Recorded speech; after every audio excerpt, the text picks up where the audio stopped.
Assalamu alaikum. Today our topic is the print revolution and its impact.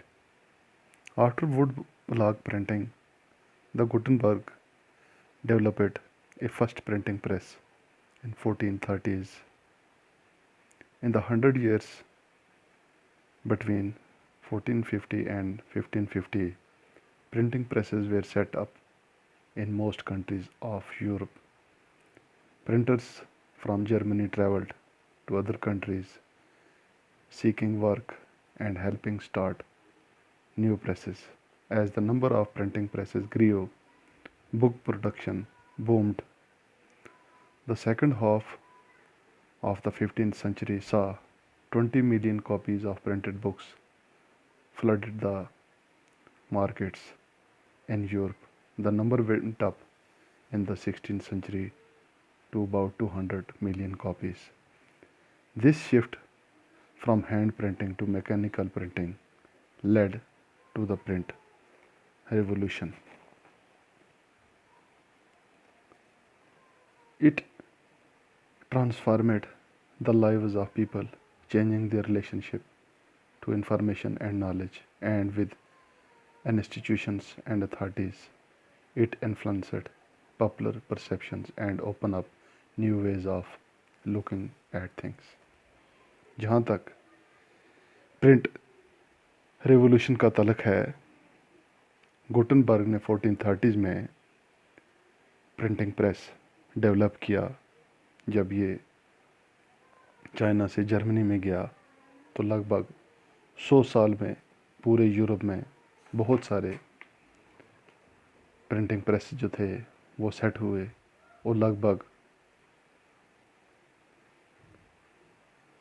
16th century के second half में लगभग 200 million copy जो थी वो बुक्स की लोगों तक पहुंच गई.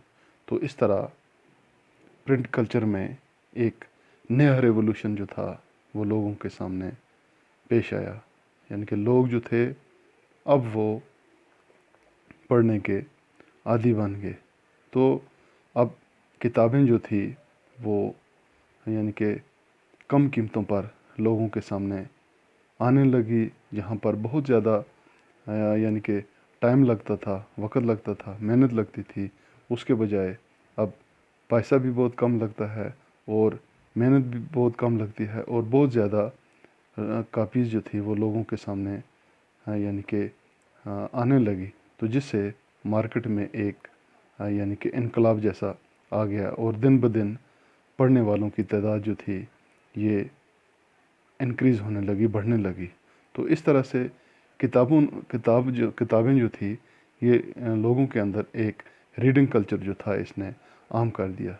तो पहले क्या हुआ करता था कि सिर्फ जो बड़े लोग थे, अमीर लोग हुआ करते थे, वही पढ़ते थे. तो औरल कल्चर हुआ करता था, यानी कि लोग यानी कि ज़बानी एक दूसरे से नॉलेज जो थी वो ट्रांसफ़र करते थे, लोग सुनते थे और एक दूसरे को सुनकर दूसरों में ये चीज़ पहुंचा देते थे. तो इस तरह से जब प्रिंट कल्चर आया तो इसमें बहुत सारी चीज़ें जो थी बुक सेलर्स ने यानी कि इंट्रोड्यूस की, जिसमें बहुत सारी पोएम्स हुआ करती थी, स्टोरीज़ हुआ करती थी और डिफरेंट किस्म की पिक्चर्स हुआ करती थी. तो लोग जहाँ भी गैदरिंग हुआ करती थी वो ऐसे पढ़ते थे, पढ़कर एक दूसरे को यानी कि पेश करते थे. तो लोगों ने जब ये तमाम चीज़ें देखी तो उनके अंदर भी ये चीज़ आने लगी कि हमें भी इन चीज़ों के बारे में पढ़ना चाहिए. चूँकि यूरोप के अंदर उस यानी कि दौर में लिटरेसी रेट जो थी बहुत कम थी.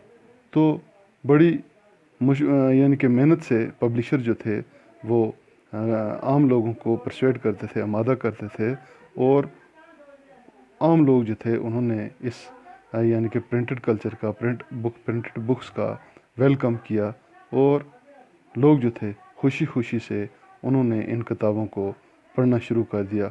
और मुख्तलिफ़ इलाक़ों में, मुख्तलिफ़ गाँव में जहाँ पर भी गैदरिंग हुआ करती थी तो लोग इन यानी कि बालाड्स और फॉक्स टेल जो थे वहाँ पर वो जो किताबों में लिखे हुए थे उन्हें पढ़ते थे. तो इस तरह से प्रिंट कल्चर जो था वो औरल कल्चर में इंटरमिंगल हुआ اور بہت زیادہ لوگ جو تھے وہ اس میں یعنی کہ شریک ہو گئے، اور یہ پرنٹ ریولوشن جو تھا وہ پورے یورپ میں عام ہو گیا۔ شکریہ۔